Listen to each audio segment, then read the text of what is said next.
Guys, gusto ko lamang i-flex sa inyo yung matagal ko nang tinatago.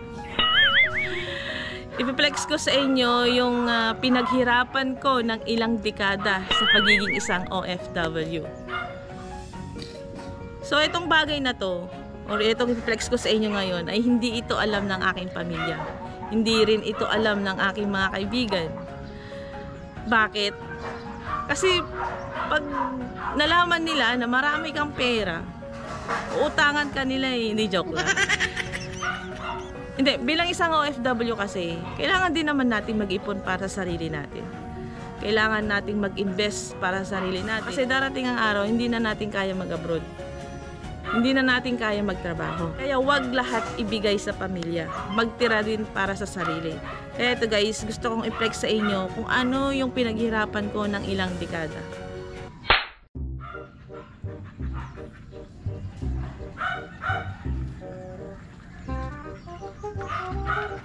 Ayan, tara guys, pasok tayo sa loob.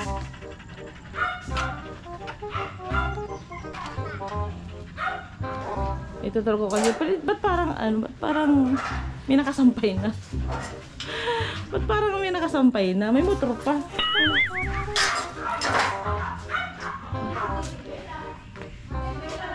Eh, may nag-uusap. May nag-uusap.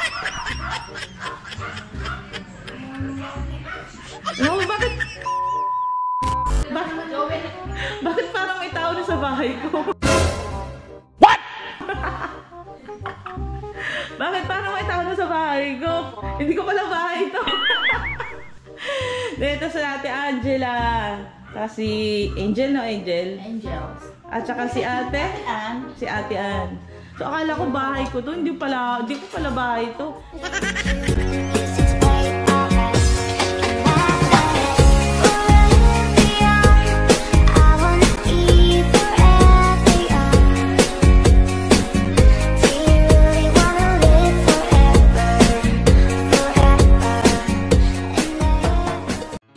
Naprank ko ba kayo?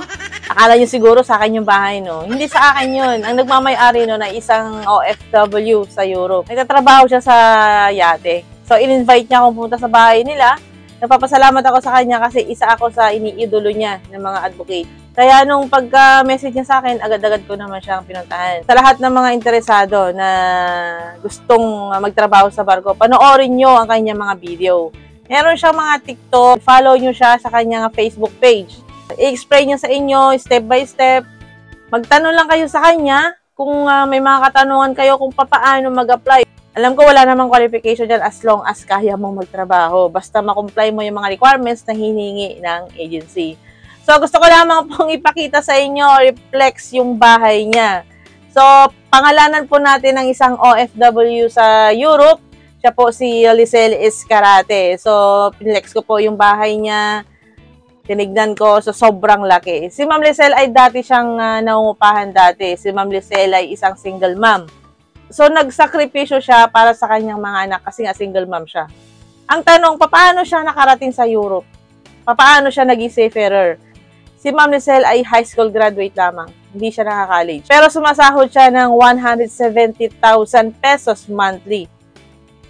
Pataas pa yun, ha? Paano ang ginawa niya? So, pakinggan nyo po ang aking mga video. Sa susunod, ipapaliwanag ko po sa inyo kung paano mag-apply. So, maraming nagsasabi na ang cross-country ay bawal. It's by your choice ang cross-country. Kung napasama yung pupuntahan mo, bawal. Pero kung napabuti naman ay sobrang ganda pag nag-cross-country ka. Si Ma'am Lisel, meron siyang kaibigan na nagbigay ng tourist visa papuntang UAE. So, nang pagka-tourist visa niya is dala-dala niya na ang kanyang mga SEMAS book, mga requirements. Kasi hindi naman masyadong mahigpit yan pag nag-tourist ka. Sa mga bansang UAE or mga Dubai, talagang tourist visa naman ang ini-issue dyan. Pero paalala po sa mga nagtutourist papuntang Canada, Korea, or Japan, pag nag-tourist po kayo, wag po kayo magdadala ng mga requirements or patunay or makitaan ng immigration na kayo ay mag-a-apply trabaho sa kanilang bansa. Ma-hold po kayo sa immigration. So, proceed po tayo sa kwento ni Ma'am Lisel. So, nung nag-tourist siya papuntang UAE, dala-dala niya lahat ng mga requirements niya. So, doon na siya nag-apply na trabahong seafarer or sa yate.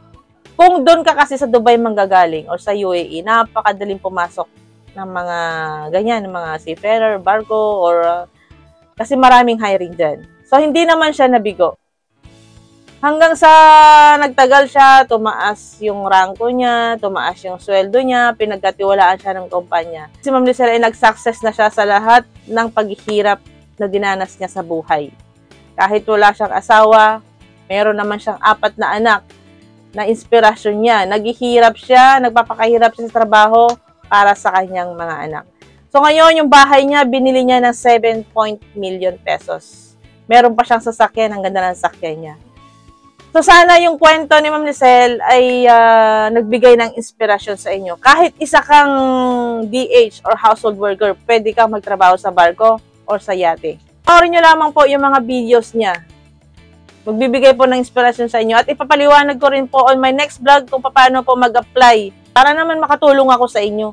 Kasi alam ko marami pong gustong lumipat ng trabaho, lalong-lalo na sa Middle East. Hindi po dahilan na ikaw ay isang household worker, hindi po dahilan na ikaw ay isang katulong lamang.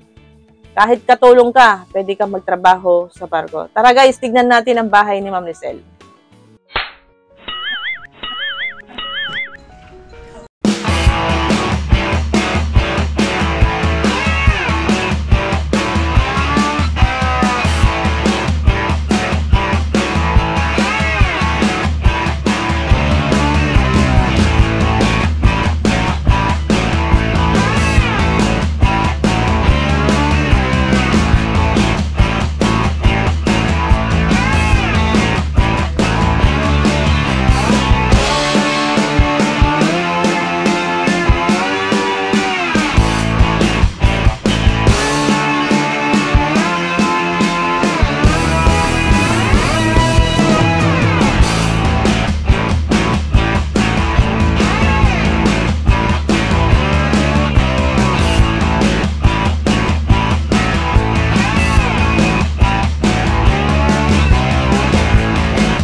Natutulog pa.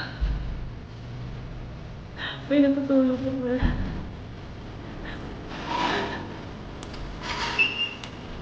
Ang kaya na Payaris. Ang kaya. Terrace kita yun.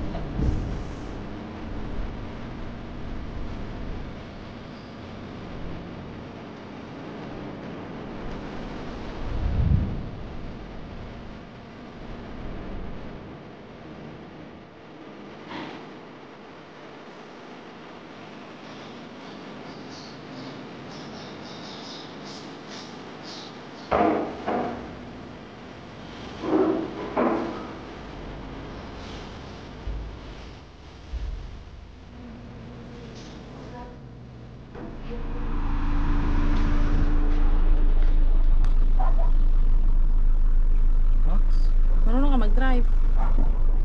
Bawal. Bakit? Walang tiwala. Drive mo. Mamamatay pa ang mahal.